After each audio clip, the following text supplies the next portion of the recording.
पहली बार आप यह मान सकते हैं कि अमेरिका अपनी तरफ से डायरेक्ट रशिया को टारगेट करते हुए सबमरीन भेज दिया। ये छोटी खबर नहीं है, खबर में बड़ी गहराई है और ये बहुत बड़ी बात है। लेकिन अब आपको यह जानना होगा कि कौन है ऐसा व्यक्ति जिसके बयान से ट्रंप इतना आग बबूला हो गए। हर जगह जो आदमी पीस के लिए नोबेल मांग रहा है, लेकिन वो आदमी एक व्यक्ति के बयान पर उबल कैसे सकता है? तो साहब इसका नाम है दिमित्री मेदवेदेव। कौन है ये साहब? दिमित्री मेदवेदेव होने को तो रूस के पूर्व राष्ट्रपति हैं, पूर्व प्रधानमंत्री हैं, फिलहाल डेप्यूटी सेक्रेटरी काउंसिल में है, ये डिप्टी हैं सिक्योरिटी काउंसिल के अंदर। लेकिन कहा जाता है कि पुतिन और ये मतलब ये बोल रहे हैं या ये बोल रहे हैं, बात एक ही है। दोनों एक दूसरे के साथ बहुत ज्यादा घनिष्ठता रखते हैं, इतनी घनिष्ठता कि पुतिन से मिलने वाले लोग इनसे मिले बिना रहते नहीं हैं। मैं कुछ तस्वीरें आपको दिखाता हूं, इनके साथ तो तस्वीरें आप देख ही रहे हैं। इन्होंने मतलब सत्ता ऐसे चलाई है जैसे पहले प्रधानमंत्री का पद रूस के अंदर प्रभावी होता था और उस समय पर इनको प्रधानमंत्री बनाकर रखा, लेकिन फिर पता चला कि नहीं, राष्ट्रपति के पद को प्रभावशाली बनाना है, तो इनको राष्ट्रपति बनाने में इनकी महत्वपूर्ण भूमिका थी। फिर पलटी मारा तो भाई हमारा आदमी प्रधानमंत्री होना चाहिए, तो इन्होंने कहा मैं प्रधानमंत्री बन जाऊंगा, आप राष्ट्रपति बन जाओ। जब तक राष्ट्रपति का पद कमजोर था, बोले मैं राष्ट्रपति बन जाता हूं, आप प्रधानमंत्री बन जाओ। रूस में ऐसा होता था कि 4-4 साल के लिए राष्ट्रपति हुआ करते थे। इन्होंने ही मतलब कहलवा करके इनके कहने पर 6-6 साल का कार्यकाल कर दिया। पहले होता था 2 ही बार तक व्यक्ति रह सकता है, अनलिमिटेड टाइम के लिए कर दिया। तो ये सारा काम करने में इन दोनों का एक दूसरे के साथ तगड़ा दोस्ताना है। अब उस दोस्ताने को आप तस्वीरों से समझ ही रहे हैं कि ये दोनों एक दूसरे के साथ अक्सर देखे जाते हैं। और अंतरराष्ट्रीय मंचों पर जब रूस के साथ कोई वार्ता हो रही हो तो प्रमुख नेताओं के साथ आप दिमित्री मेदवेदेव को ऐतिहासिक रूप से देखते आए होंगे, और नहीं तो मैं तस्वीरों में दिखा देता हूं। शी जिनपिंग के साथ आप दिखाई दे रहे हैं, आप मतलब ये वियतनाम के अंदर जो वियतनाम के राष्ट्राध्यक्ष हैं उनके साथ आप इन्हें देख रहे हैं। ऐसे ही ओबामा के साथ आप मेदवेदेव को लंच टेबल पर बैठे देख रहे हैं। मतलब एक तरह से आप ये समझिए कि ये बहुत सी जगह प्रधानमंत्री नरेंद्र मोदी के साथ आप इन्हें देख सकते हैं। मतलब 2014 में प्रधानमंत्री नरेंद्र मोदी और इनकी मुलाकात की तस्वीर बाकायदा गवर्नमेंट ऑफ रशिया ने साझा की थी। मतलब ये वो व्यक्ति है जिसको रूस में बड़ी इज्जत, और मतलब एक तरह से कहा जाए तो ये वो व्यक्ति है जिसे पुतिन के बाद अगर रूस में कोई पहचाना जाता है तो वो ये है। ठीक है, मतलब ग्लोबली जिसको रिकॉग्नाइज किया जाता है। आप में से कुछ लोग कहेंगे कि नहीं सर, उनके विदेश मंत्री हैं। विदेश मंत्री आधिकारिक पद पर विदेश मंत्री हैं, सर्गेई लेवरोव जो हैं, लेकिन उसके अलावा इन्हें जिस तरह से माना जाता है, कहा जाता है पुतिन के समकक्ष हैं ये। पुतिन इनके साथ शैडो चलते हैं, मतलब इनको ये कभी कभी कभी वो इनको, तो एक दूसरे को साथ लिए चलते रहते हैं। ठीक है, ये एक तस्वीर 2017 की है जिसमें दिमित्री मेदवेदेव आपको ट्रंप के साथ, ट्रंप के पुराने कार्यकाल में दिखाई दे रहे हैं। मतलब आप इस तस्वीर से अंदाजा लगा सकते हैं कि यह आदमी छोटा आदमी नहीं है। ठीक है, इनका ट्विटर ज्वाइन करना ट्विटर वालों के लिए एक बड़ी खबर था जब इन्होंने ट्विटर पहली बार ज्वाइन किया था। ठीक है, ये 2010 की खबर है जब इन्होंने ट्विटर ज्वाइन किया था। तो ऐसे में रशियन मेदवेदेव पुतिन को लगातार सपोर्ट करते आए हैं, यही इनका पूरा प्रोफाइल है। आपका अगर कार्यकाल दिखाया जाए तो आप 2000 से लेकर 2008 से लेकर 12 तक आप रूस के राष्ट्रपति रह चुके हैं। जब आप रूस के राष्ट्रपति थे उससे पहले पुतिन थे और उसके बाद पुतिन थे, तो ये सीटें एक्सचेंज करते थे। पुतिन 8 साल तक रहे, 8 साल के बाद बन नहीं सकते थे तो इनको बनाया। इन्होंने आकर कहा कि अगला जो राष्ट्रपति बनेगा वो 6 साल के लिए बनेगा और अनलिमिटेड काल के लिए बनेगा, तो इन्होंने ही इनके लिए राह प्रशस्त की थी। तब से लेकर पुतिन अब तक सत्ता में बने हुए हैं। ठीक है, मतलब मेदवेदेव ही पुतिन को 6 साल का राष्ट्रपति का जो कार्यकाल है वो दिलवाने वाले व्यक्ति रहे और खुद उस समय प्रधानमंत्री बनकर बैठ गए। तो इस तरह से दोनों के बीच की केमिस्ट्री आप समझ सकते हैं। अब सवाल आता है कि साहब इतनी सारी बातें हो गई तो अल्टीमेटली अब कलेश है क्या, जिसके चलते ट्रंप को यह लिखना पड़ गया कि मैं दिमित्री मेदवेदेव की बात से उकसावा मानते हुए अपनी तरफ से सबमरीन भेज रहा हूं रशिया के अंदर, रशिया के आसपास के क्षेत्रों में बिना बताए। और आपको थोड़े दिन पहले अगर याद हो तो इन्होंने रशिया और इंडिया को साथ में लेते हुए कहा था कि ये दोनों डेड इकोनॉमी हैं और डेड होने के लिए इंडिया और रशिया जो हैं एक साथ घुस रहे हैं। इस बात पर भी मेदवेदेव ने इनकी चुटकी ले ली थी। अब मेदवेदेव की ताजा बात बताता हूं जिससे कि ट्रंप भड़के हुए हैं। हुआ ये 28 तारीख का ट्वीट है जिसमें कि ये मेदवेदेव लिखते हैं कि Trump playing the ultimate game with Russia 50 days 10 days he should remember 2 things। देखो आपको याद हो तो पुतिन कभी भी सार्वजनिक रूप से ऐसे बयान नहीं देते जो कि, या फिर ये कहिए कि सुर्खियों में बने रहने के लिए बयान नहीं देते। वो बयान देते हैं तो वो एब्सोल्यूट स्टेटमेंट होता है, दे दिया अब ये छप गया, माना जाएगा कि यही फाइनल था। लेकिन एक आदमी ऐसा भी तो होना चाहिए ना जो कि माहौल को बनाकर रखे। तो ट्रंप की तरह ही रूस ने इन दिनों मेदवेदेव को छोड़ा हुआ है कि उधर से वो डायलॉग मारते हैं, इधर से तुम मार दो। तो मेदवेदेव का डायलॉग था कि 2 बातें ऐसी हैं, ही शुड रिमेंबर 2 things। किसके बारे में बोला जा रहा है? ट्रंप के बारे में, कि वो 2 बातें याद रखें। पहला कि रशिया कोई इजराइल नहीं है और ना ही वो ईरान है। ये बात कब बोल रहे हैं? ये 28 तारीख को। ऐसा क्यों? क्योंकि आपको याद होगा कि ट्रंप लगातार रूस को कह रहे हैं कि आपको इतने दिन में शांति कर लेनी चाहिए, आपको इतने समय का अल्टीमेटम दिया जा रहा है, आपको रुक जाना चाहिए, अदरवाइज मैं ये कर दूंगा, अदरवाइज मैं आपके साथ बुरा कर दूंगा। तो ये लोग उस बुरे से जब बाइडेन थे तब नहीं घबराए, जब उन्होंने पूरी तरह से इन्हें तहस नहस करने का काम कर दिया। अब ये और क्यों घबराएंगे? तो अब अमेरिका को लगता है कि उनके पास केवल एक ही कार्ड बचा है, जो ट्रंप कार्ड कहा जा सकता है, वो ये कि रूस से अगर कोई तेल खरीदता है तो उसे रोक दो, उसकी सप्लाई रोकने के बाद में वो यूक्रेन पर हमले रोक देगा। ये ट्रंप को लगता है कि उन्हें समझ में आ गया है, ऐसा कुछ खेला किया जा सकता है, लेकिन वो बहुत आगे की सोच के संघर्ष कर रहा है, कोई आज का संघर्ष थोड़ी है उसका। एनीवे, इसी वजह से मेदवेदेव ने कहा कि ना तो हम इजराइल हैं ना हम ईरान हैं। ऐसा मैंने क्यों कहा? क्योंकि ये कह तो सकते थे कि भारत पाकिस्तान, क्योंकि ट्रंप बार बार कहते थे ना हमने सीज फायर कराया, लेकिन वो भारत का नाम नहीं लिए। ईरान इजराइल का जो युद्ध इन्होंने रुकवाया, तो उस स्थिति में ये कहने लगे कि हमें वैसा मत समझो कि रशिया यूक्रेन रोक देंगे क्योंकि मैंने कहा।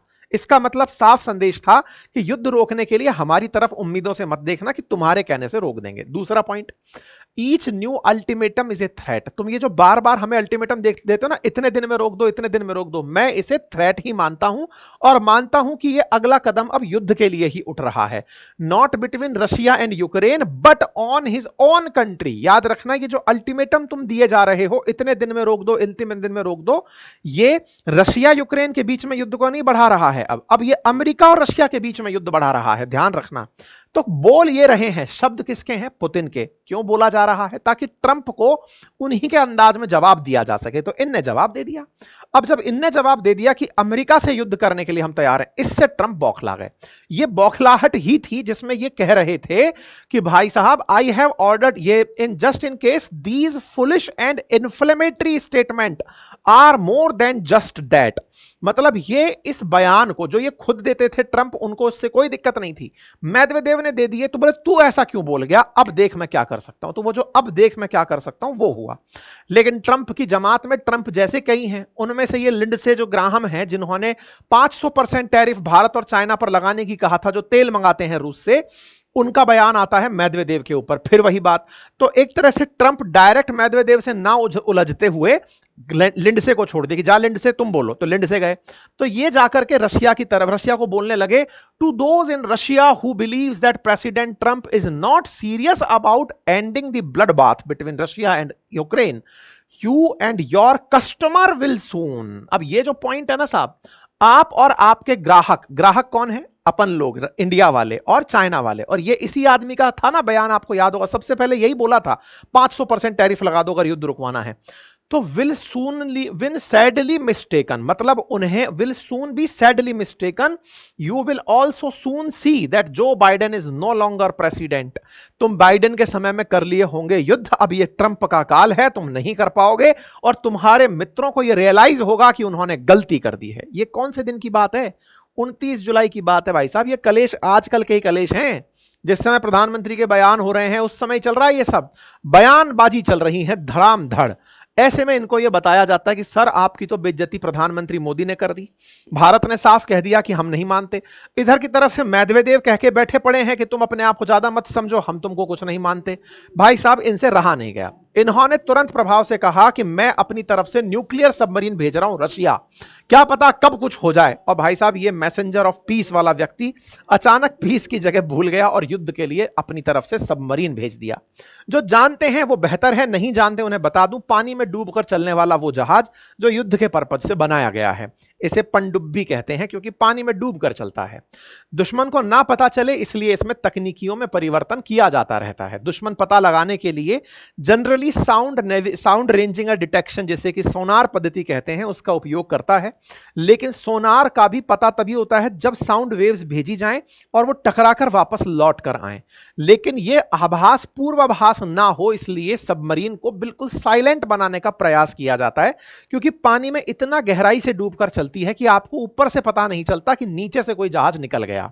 ये जो नीचे से अंडरग्राउंड होकर निकलने वाली जो इसकी अद्भुत कला है, ये कई तरह से पहचानी जाती है। पहचानी से मतलब अगर मान लीजिए कि इसमें डीजल इंजन लगा है तो बुलबुले ऊपर की तरफ निकलते रहेंगे, तो बुलबुलों से अंदाजा लग सकता है। इसलिए उसके स्थान पर डीजल के बाद इलेक्ट्रिक प्रकार की सबमरीन प्लान की गई ताकि डीजल से चले इलेक्ट्रिक इंजन को मतलब बैटरीज को चार्ज कर ले और जब उसको अंडरग्राउंड होना हो तो वो बैटरी से, क्योंकि बैटरी पॉल्यूशन के बिना चलेगी, बिना गैस निकाले चलेगी, तो वो अंडरग्राउंड साइलेंटली निकल जाएगा। लेकिन बैटरी से चलने वाली सबमरीन बहुत देर तक अंडरग्राउंड रह नहीं सकती, उसे फिर डीजल इंजन ऑन करना पड़ेगा और जैसे करेगा फिर बुलबुले दिखेंगे।